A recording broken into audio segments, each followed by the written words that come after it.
Did not have Star Citizen After Dark because I have not been feeling good. So this is for all my Star Citizen fans here. Star Citizen wants playability and content in 2025. Let's watch this video by Morphologis and see what he has to say.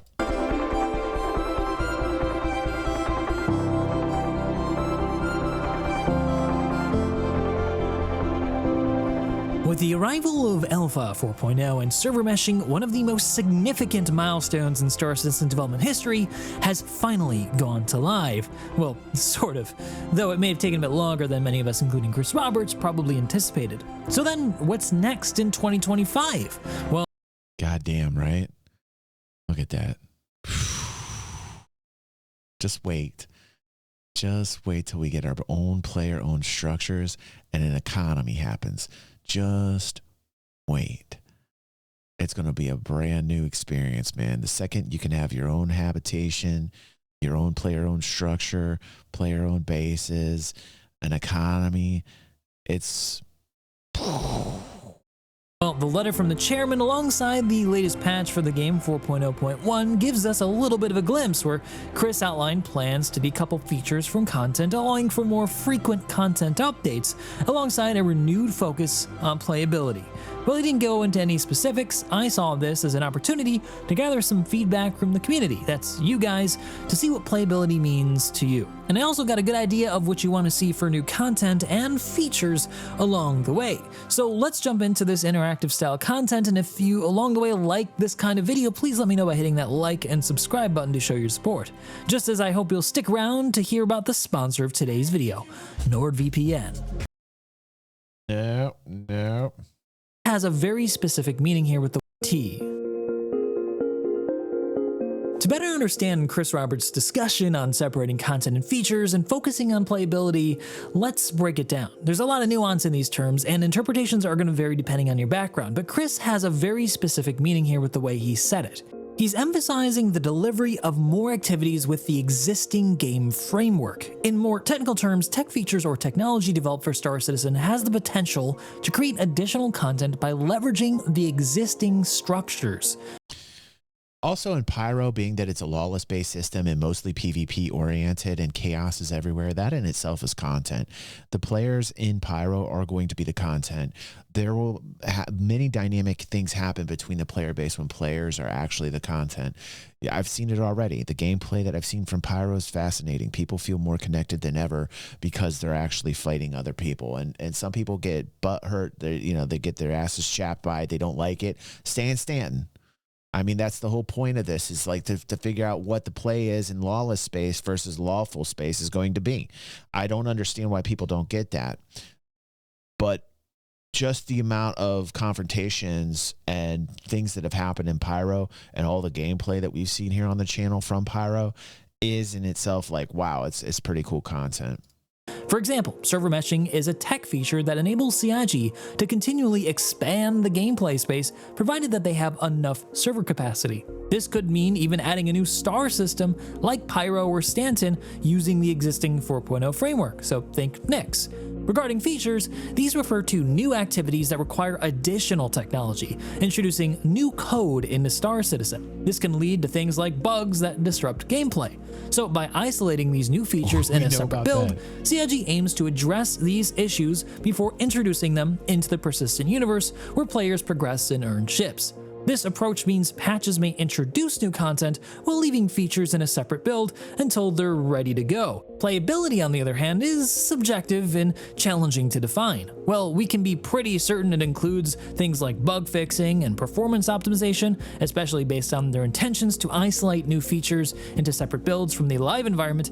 It may also involve polishing and reworking existing features for ease of use. We've seen a little bit of that in 4.0.1, where they've gone and changed a couple of old ships like the Nomad, giving it a personal inventory and doing the same for the Mantis. So the door is really open to define it, and that is where you guys come in. I asked you guys to sound off in my community section here on my YouTube channel to let me know what you guys were thinking about what Chris said, and you had a lot of different ideas, so let me try to summarize it here.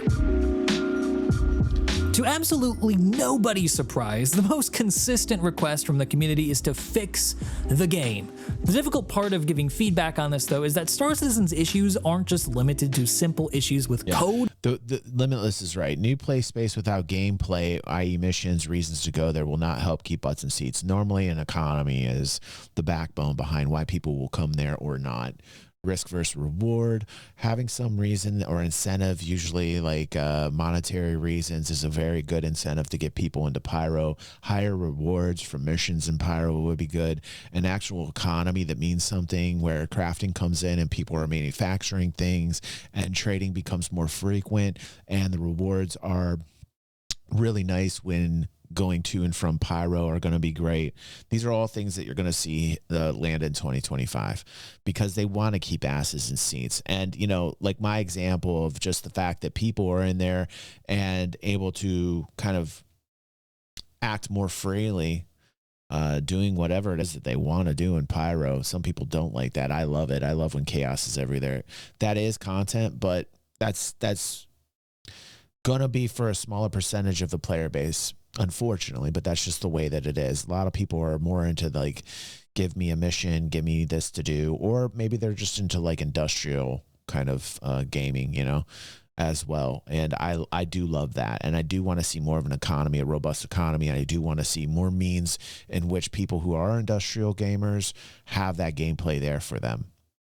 But I do think once land ownership comes into play, or being able to build structures at the very least in this alpha form, if they just make it kind of like a free-for-all in Pyro where you can build a structure anywhere and then you can actually log from that structure and you can collect items in that structure, I think you'll see a lot more playability. I think you'll see a lot more people come to it, and I think you'll see asses in seats.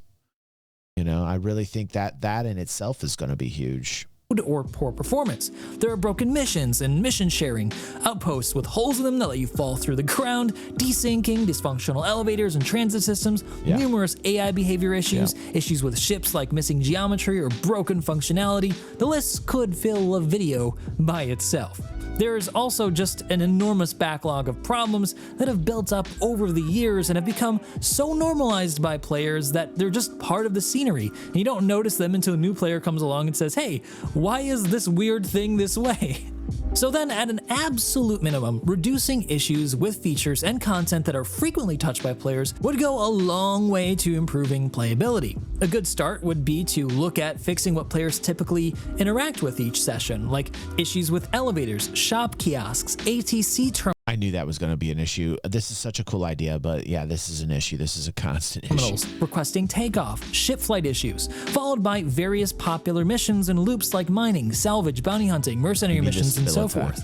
What it comes down to is that it's just not fun to spend hours on an activity only for the reward to be a game-breaking issue that ends the session short. This is exactly the kind of experience that turns what would have been a long-term fan and backer into somebody who couldn't care less about the game. I'm sure some long-time players of the game will be able to share countless examples of this, even from the past couple of days. I know I sure can. If by the end of 2025 this goes from a regular occurrence to a rare one, then that would be a significant achievement. Good news is that right at the start of this year, CIG pretty much confirmed that this is going to be their focus with the release of 4.0.1 in the... And also realize, and I think this is something we all got to refresh ourselves with, is, you know, them bringing this out as a preview. I knew this was going to happen. You know, they rushed the preview out because they wanted people to actually get a feel for what it's going to be. But at the same time, there's so many bugs, people can't really enjoy or appreciate the play. It's all for right now. It's just to see what there is to see in Pyro. It's pretty much it until all these things get flushed out. And we got to remember that they're not really going to come back and hit this hard till about right now. Like right about now, they're coming back into the office. They're getting their fucking fill. And I think going into February, a lot of the issues that we're having are going to be cleared up right now from the 4.0 preview.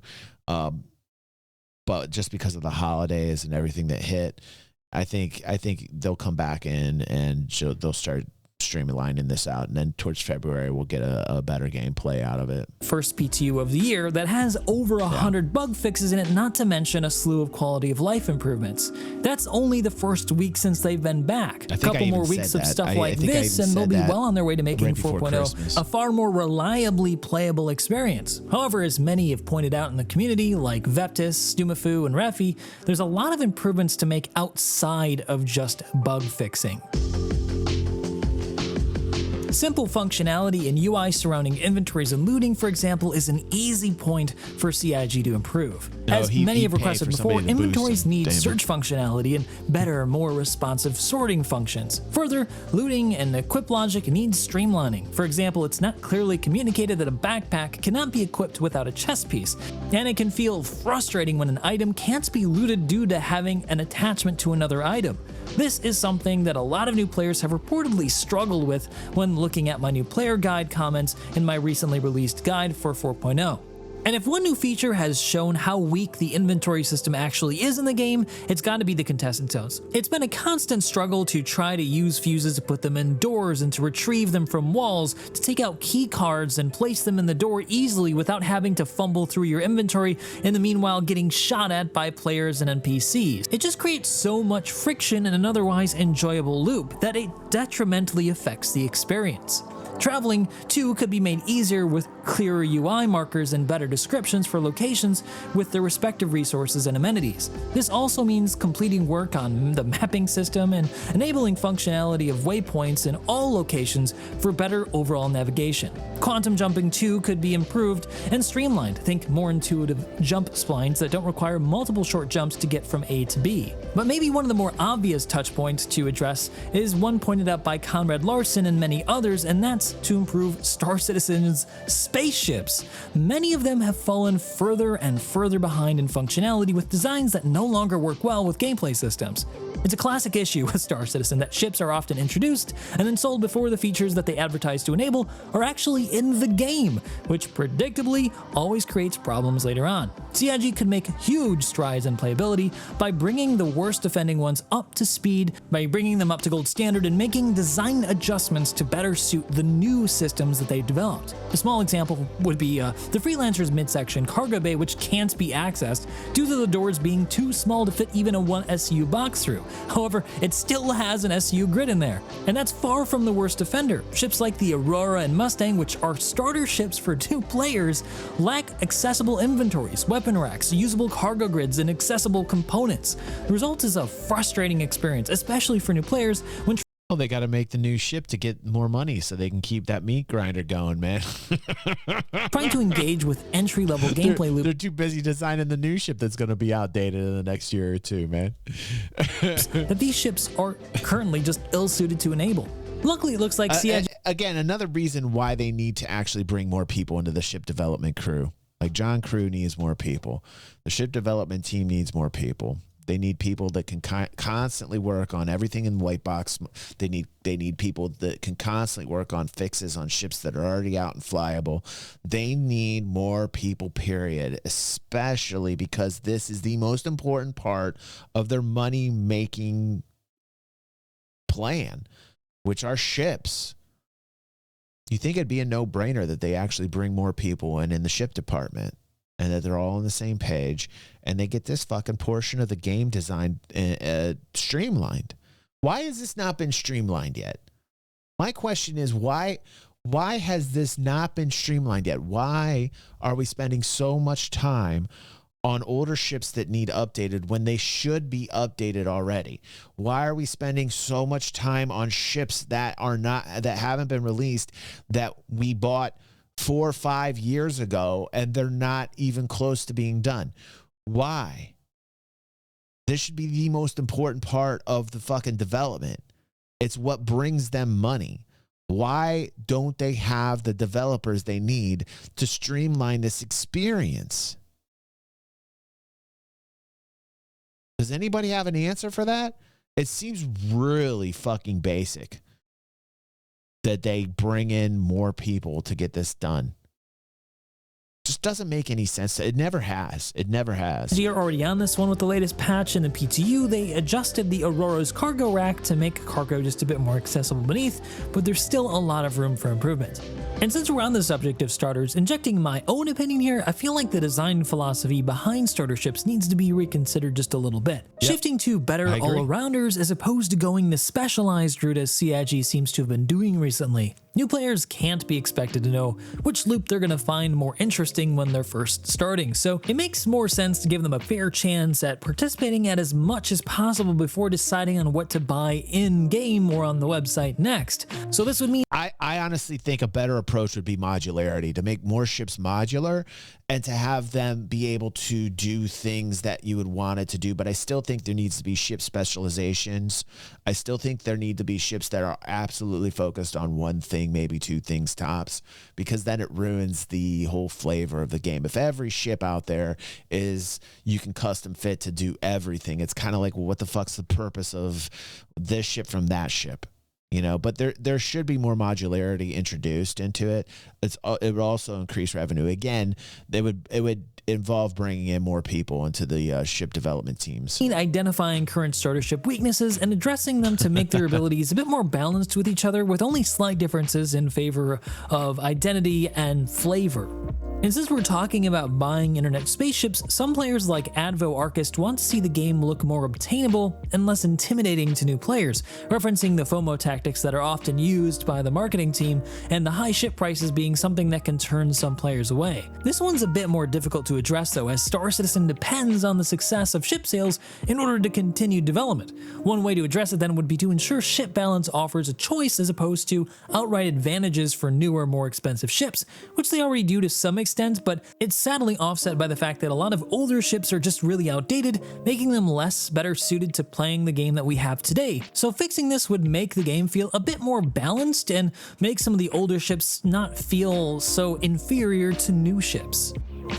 But what about Star Citizen's performance? Well, players like Vlanchov and countless others are increasingly calling for optimization and enhanced performance in the game. And this is just a natural progression of the gaming industry, as screens that go above 60 FPS are becoming more and more affordable to a wider audience. People are starting to notice the difference between low frame rate and high frame rate games. That's why we're starting to see a lot of performance enhancing features like DLSS and FSR becoming standard in pretty much every new game. And although CIG did introduce some of these features last year, Star Citizen still lacks the support for their latest versions. But even with those features, they'd still be merely temporary fixes, as the underlying raster performance of the game can still drop into the 20s or even teens on the most powerful systems players can get their hands on today. And this has yet another detrimental effect on attracting new players whose, again, expectations are much higher than they were just a couple of years ago. I saw countless complaints in my new player guide about low FPS performance and how it's just unacceptable. So further enhancements and development on Vulcan to bring the frame rates higher, as well as introducing the latest variations on AI enhancing techniques, would make Star Citizen. Yeah, imagine a house that you think needed a certain dimension of foundation. You pour the concrete down, you put the brick down, you get the foundation ready, and it's a smaller house, you know. You've made it like 20 by 15, and you started out as a very simple kind of thing, and then on top of that foundation you build level after level after level after level on top of this small foundation, and then you go, oh shit, and then you're like, uh-oh, and then you got to go back to the foundation and you got to build out the foundation, and then unfortunately the things that you've built on top of that foundation, you got to take some things out, you know. Right. It's much more performant. This should also extend to things like trash cleanup, which is clearly affecting the game's performance server side and client side, as pointed out by Midnight Wolf SDJ, which, just beyond the performance, also makes the game look a lot more visually, well, messed up. It looks like there's just trash laying everywhere, and it would be much more visually consistent if there was targeted cleanups of where players are leaving the most amount of garbage. I never stared at a pile of medical smocks or bottles and said, gee, the game is so much more immersive for all this garbage.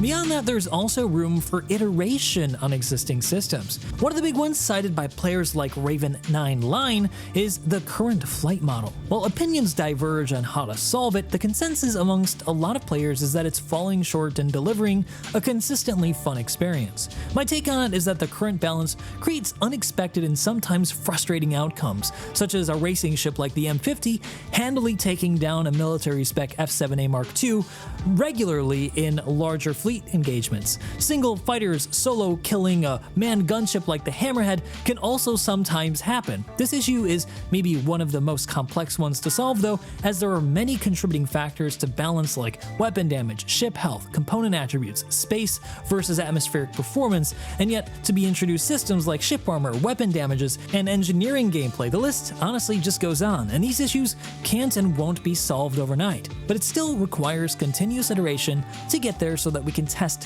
which solutions work and which don't.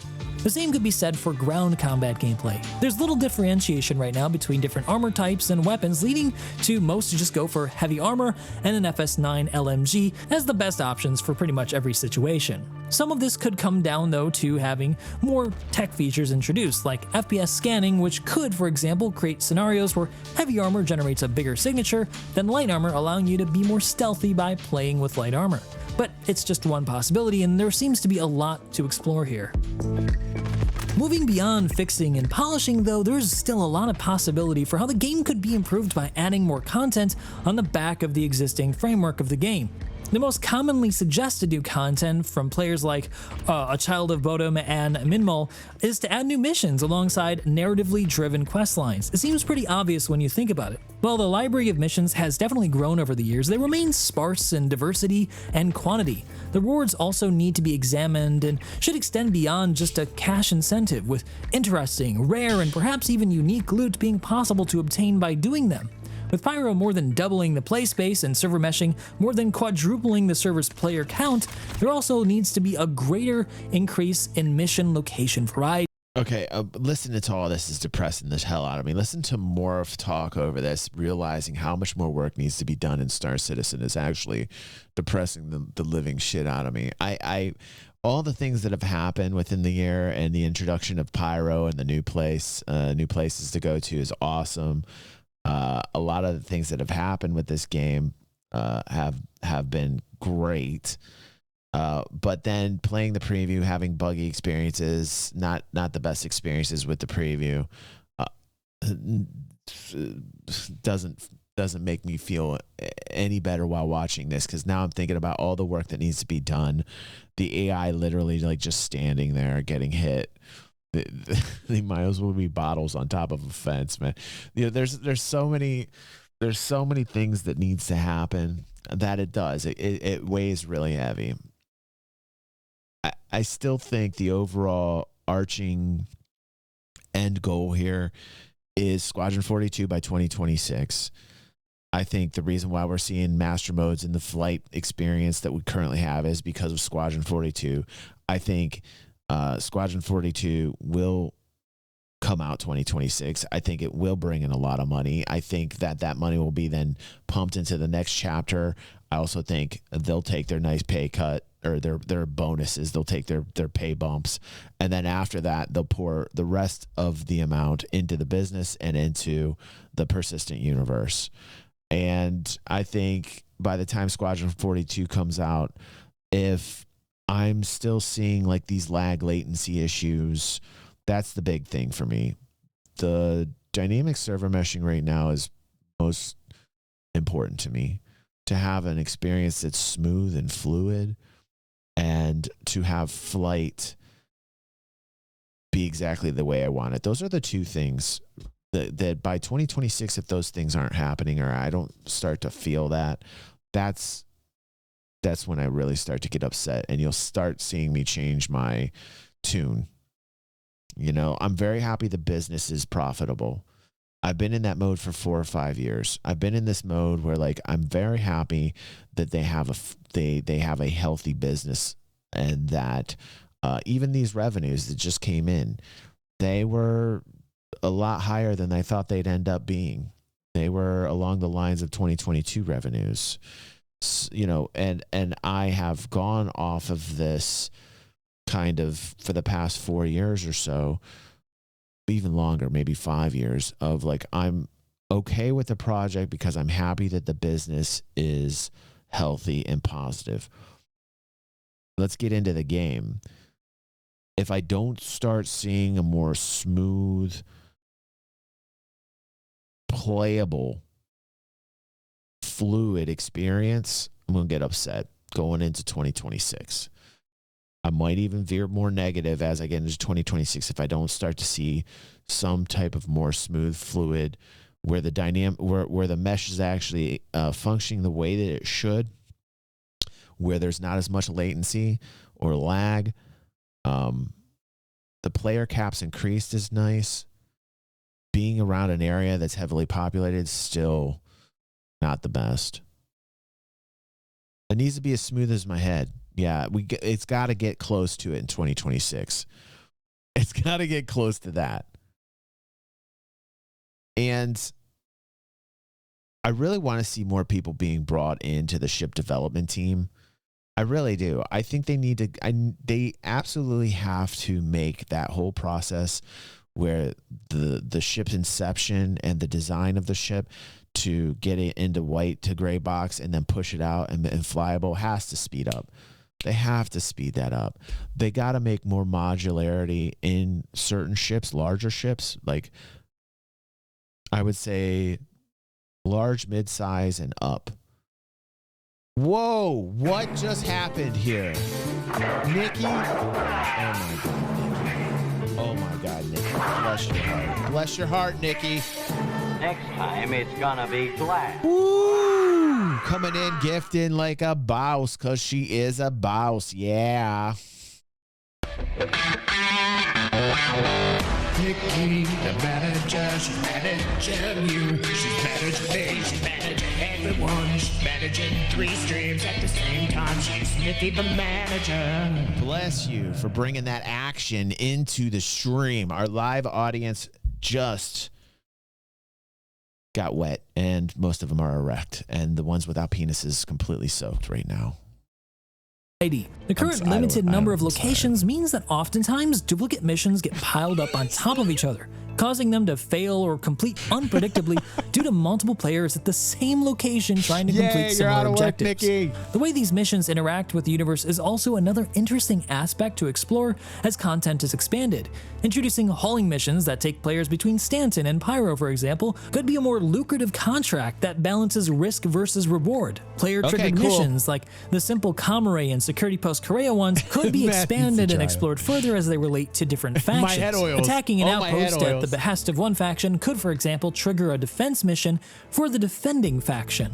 Regardless of what's chosen, players like Stratobrick and Asgunare, sorry if I'm butchering your name, think that this should go hand in hand with further leveraging of the reputation system, enhancing a sense of player progression. Introducing in-game rewards like titles or unique cosmetics for building a rep with a faction could give an even greater depth of purpose to gameplay. It need not even be that complicated. One can imagine higher reputation missions taking players to locations where there are better loot spawns, with perhaps even a hangar that gives a ship at the higher levels. Eventually, voice-acted mission givers and more complex NPC encounters would greatly enhance a sense of immersion in the universe as you play through each of these missions. On the subject of NPCs, I don't think that's going to be difficult. I think they'll add plenty of missions. I think Elliot and the level design team are going to have their hands full with all these new dungeon crawls that they've got planned. I know Ark's going to have a few of them. So I don't think that's going to be a huge issue. Adding missions is not going to be the biggest issue. Having them actually being playable is an issue. I mean, I've bitched about this for the past 2 years about just going over the entire mission set in your mobiGlass and just updating all these missions so that the ones that aren't playable because of fucking grid issues, physics grid issues, or just, you know, random spawns that don't fucking happen, gotta go. I mean, like, there's a lot of missions that don't work like they should, and it's like, get rid of them. Keep the ones that work, get rid of the ones that don't, and let's get the show on the road here in terms of the PvE missions, period. trading, the economy, all these things. Numerous backers also commented and voiced a desire to see more NPC activity in the verse. Once upon a time, a vision for a game where there were more NPCs than players doing the exact kind of thing that we are was shared by Chris Roberts. Today, NPC encounters we frequently have are just at mission locations or landing zones where they feel static and disconnected. New voice lines were added in 4.0 for chatter, but imagine how alive the game would feel if NPC ships could be seen coming and going from landing zones, outposts, space stations, or even jump points. Imagine. Yeah, they're not there yet. The mapping isn't there yet. The AI is not there yet. The like that would be a fucking mess. Like, you know, that would be a mess right now. Like, we can't even get them to walk the way that we need them to walk. The pathing on the fucking NPC right now is terrible still. Like that, like having them in ships flying around everywhere would be a fucking mess right now. But it's not ready for that yet. What would be nice is them to actually fix the missions there that are for the players and to get a functioning economy in terms of player economy, like mining a roid field and increasing the amount that these roids are worth so that you get some player interaction and maybe some combat out in the roid fields. These are things that like EVE Online did, where like you would go out and you would actually look for miners if you were in a PvP crew, and you would actively go out and get cargo from miners. These are the things like pirating or having a reason to go out there, having functioning mining that's working where like there's value out in the stars, out in the roid fields, you know, not just at mission areas, but to have like all these areas dynamic because of the value, the intrinsic value of those things that you're going after. You know, again, it goes back to having a functioning economy. Right now, NPCs and ships parking and docking, I can't even imagine that. It wouldn't work. It wouldn't work currently with the tech right now. It'd be a mess. There'd be a conga line of NPCs everywhere. All these stations would be logged up. It would no. Let's figure out the NPCs on the ground first before we haven't. Yeah, it would be horrible. There'd be holes stacked on top of each other. It's not even that. We're not even there yet. Imagine how that would change the gameplay for every loop in the game. It's not uncommon to see this in other MMOs, so why not Star Citizen? Okay, as a bonus to adding more locations for these missions, it would unlock the possibility of bringing players to incredible vistas scattered around the universe. Idea in theory, there's tons of moons and planets that are just rich with places to see that players won't interact with because there's no gameplay driving them to the surface to experience. Yeah, that I agree with them with. This is exactly what I was talking about earlier. There has to be like gameplay in areas that aren't like mission based, that are more economic based. And then the money will draw the people into the areas just like a mission bed would. And you would have like a whole area that was dynamic and active with player activity. And you would create the content right there because players would be around each other, period. Experience it. So giving them some it's a really simple thing to do, actually. Meaningful gameplay to drive them to those locations could make the world feel a lot bigger than it does right now, as sometimes given the limited locations, it can feel vastly smaller than it actually is. But if we were to look at the most extreme example of new content that they could add, it would be new star systems. But I'm hesitant to say that that's any kind of priority because without any of the other systems I've talked about, they might just feel empty if they don't feel full and rich with life. And this leads me to my concern with what's been said about the direction in 2025. Playability and content are really important to filling out what's already there, but the problem still remains that Star Citizen consists of isolated islands of content and features. Fixing what's there will only serve to further highlight the lack of depth and purpose in what we do. For example, why do we mine, salvage, bounty hunt, or perform any action in the game other than for just monetary reward or for the immersion of the. Listen, we got the very origins or the presets of the skeletal system right now. In terms of like, if we compare this to the body, right now, all these mechanics that we have in here are very early stage, like setting the structure in terms of like your skeletal system. What we need are like the tendons that connect shit together, that make we need the tendons, the muscles, we need smoother gameplay, and we need all these fucking pieces to start interconnecting in order for us to have better experiences, period. Experience. Connecting loops through tech features like base build. Already, I mean, the depth is, you can tell the depth is going to be there. The thing is like, the structure is there. The foundation is getting better. You can tell that the depth is already going to be better than most games. You already know this from everything that you're playing and experiencing. It's just haphazardly put into the game. It's not connected. We need smooth citizen right now. You're absolutely right, Retro. Building and crafting exactly what we still need. needs to be a goal in Smooth 2025, citizen, even if the tech features introduced We need are more only basic at interconnectivity. first. I can see, for example, creating a crafting system at NPC stations where players input a recipe of materials and receive a crafted item with enhanced stats depending on the material's quality. Just Well, doing I'm glad something you made it simple again. like Welcome this back, would Zabam. connect a bunch of loops together, like mining, salvage, hauling, and combat, as players work together to find and hold the best material sources and bring them to stations to craft better components and get an advantage over others. This approach would also give CIG time to develop a wealth of recipes and figure out balance well before it connects with the more complex systems of base building and space station building. But what gets talked about even less, that still needs a great amount of effort on CIG's part, is to continue developing player-facing communication systems that bridge these different systems and islands of content together in a way that players can understand that they exist and know what their relationships are. What I mean is, for example, a market app to direct players to find basic items in the verse. Also, giving players Yeah, that's really important. We've talked about how, I hate going into the third party fucking internet sites to find out what my trade routes have to be, like Galactic Logistics and others. God bless that they did the work like that, but that needs to be directly put into the interface in the mobiGlass. We have talked about these things for a long time. there's a way to sell looted items for profit. A trader app in the mobiGlass to help understand commodity prices and plan trading routes with And to place orders, to place buy and sell orders. We need a living, thriving fucking marketplace where players can actually sell on an open market. Duh. without having to rely on clunky third-party workarounds. Robust and complete community tools to help us better organize and play together with things like org coffers and org entities like ships. A more complete scanning system for ships, and which shouldn't be hard to do. That should not be a hard thing to do. In terms of what he's talking about with organization coffers, like your organization lumped together, you're able to have an organization screen that you're able to see the members, or at least what the leaders are showing you in terms of the members, that you can interact or trade with the members, that they've got essentially a forum board like they do on Spectrum and the mobiGlass, that you can directly have like a UI that you can communicate people with your organization. It should not be that difficult to do.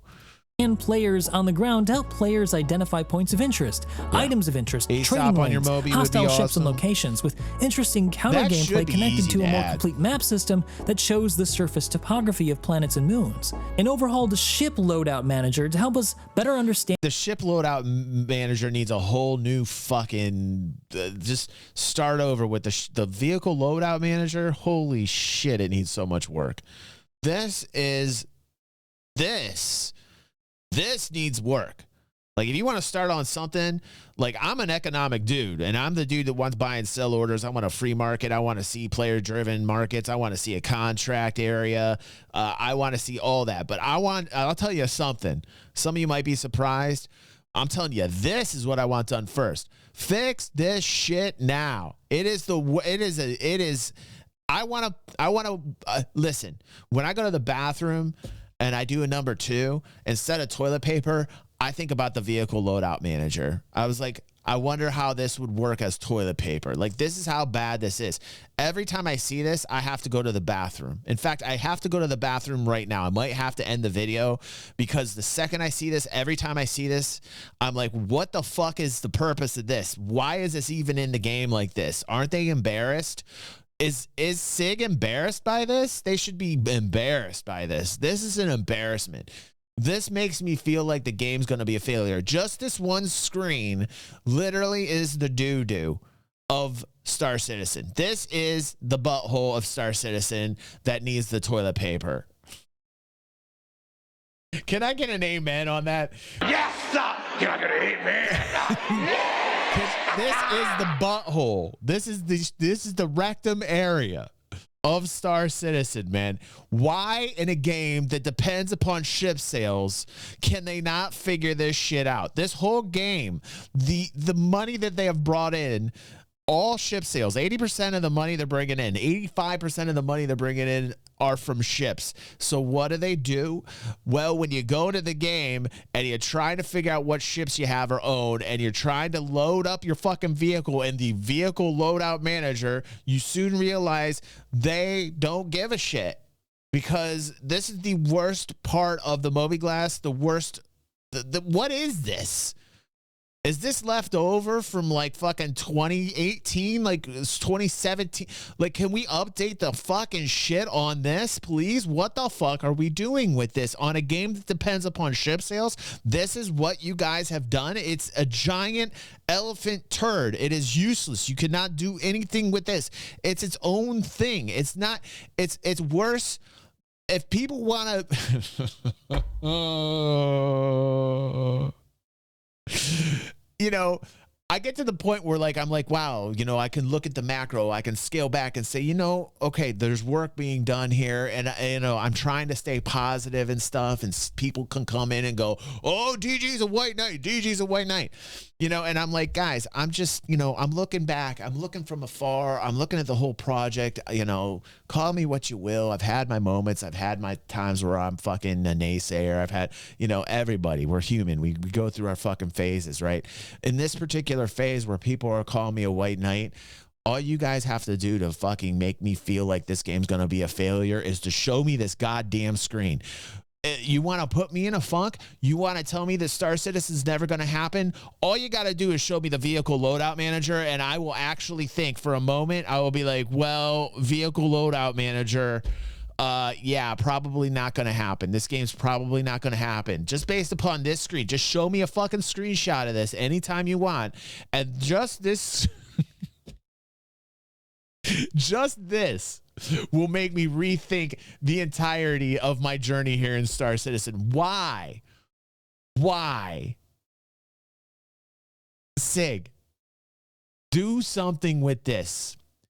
So many of us want to be able to see the ships that we have correctly, have it loaded in, spin it around every which way we want to perfectly. Not all this fucking, like, I mean, Jesus, the ship comes up and the ship's like this and it's spinning around as whoa, whoa, whoa, whoa, whoa, whoa, it's behind my head. Oh shit, I need 5 screens for this motherfucking vehicle loadout manager. I can't get the ship to even fucking show up properly. And then what am I supposed to do? I get fucking thousands of things. Give me this thing, make this work. Make this work. This is so poorly executed, and this is just left outside to freeze in the cold. Please, somebody resuscitate this. This is so important. Just to scream. Shit, I cannot keep going with this. Yeah, I can't. And what we can equip to our ship and understand what stats that they have so that we know what's better than what's and what has a different kind of trade-off, rather than relying on third-party things like Oracle to help us figure out ship fitting, which should just be something that we could do in-game. Look, what it really comes down to is that Star Citizen has a lot of complex systems, and they have a lot of plans for even more complex relationships. But if it's not being communicated what's happening, it can just come. You see what that is? That's a turd. You see that right there? That's just a turd. That's not a ship right there. That's just a turd. Off as a bug or something that players will never see or know that they can interact with. Man. That's kind of always been the problem with Star Citizen. And I think advertising that they're working on these more ambitious... Look at what it is that you're looking at here, right? And then let's go back. Let's go back. Whoa. Off as a bug or something that players will never see or know that they can interact with. That's kind of always been the problem with Star Citizen. And I think advertising that they're working on these more ambitious features will keep people interested in the game in the short term. Fixing bugs and optimizing is definitely necessary, but it can't alone drive continued interest in the game. Ambition is what drives excitement, which can be infectious and can be the best kind of organic marketing, especially when goals are achieved. Despite my concerns though, going into 2025, I'm feeling very positive about the year ahead. Well, 4.0 came out later. It's so funny. It's so funny because now that Morph is starting to get positive, now all of a sudden I'm getting negative. Is that fucking funny or what, dude? Like all of a sudden, like, you know, this whole time I've been very positive. Now Morph is starting to feel more positive. And now I'm sliding more than